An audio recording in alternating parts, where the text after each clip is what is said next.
So I'm here today giving blood. Today is day 56 of the last time I gave blood, but the real reason I'm here actually goes back 6 years. In the spring of 2013, my mom was diagnosed with leukemia.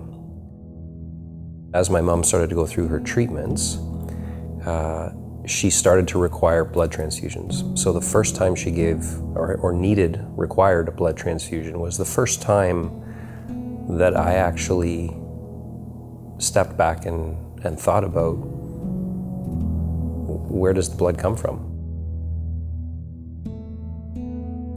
Over the course of treatment, five or 6 or 7 months, my mom required somewhere in the neighborhood of 11 or 12 blood transfusions, which, when you start to realize how much blood is required for a transfusion, is a lot of blood.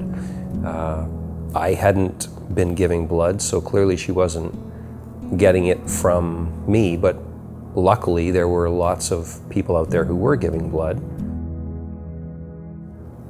But when you consider the stats, not as many people that can do.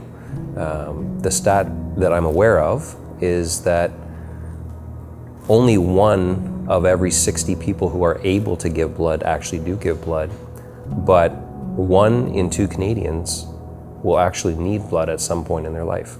So that's a big gap, and we need to figure out how to increase those numbers. So, like I said, my mom had leukemia, and the average requirement for a leukemia patient as they're going through their treatment is up to 8 units per week throughout the course of their treatment. So if you look around this room, there are 6 chairs in this room. If all these chairs were full, that still wouldn't be enough to take care of 1 leukemia patient for 1 week of treatment. And they need that ongoing as that continues.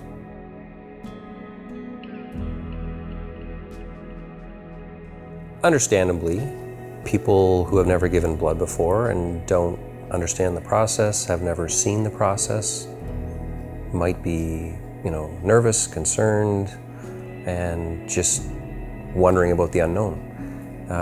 The reality of the actual donation process itself, it's about 5 to 10 minutes. The start of the process is no more really than a pinprick. I've honestly had paper cuts that felt worse than that.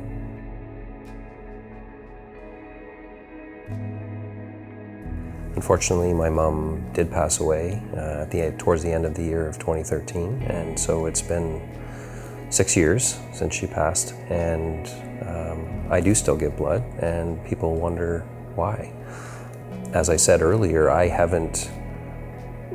didn't start giving blood until after my mom got sick, so quite honestly, the donations that I gave weren't directly helping her, they were helping somebody else.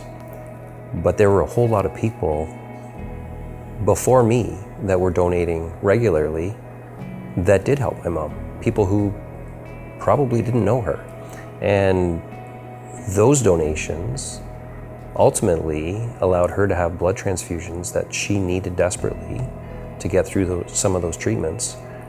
And in the end, those donations and those transfusions allowed me to spend just a little bit more time with her, which I can't trade that time for anything. I would go back and get more of that time now if I could, but at the time I got extra time with her.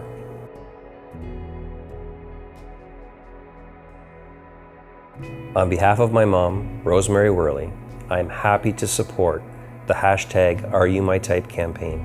I'm B negative. What are you?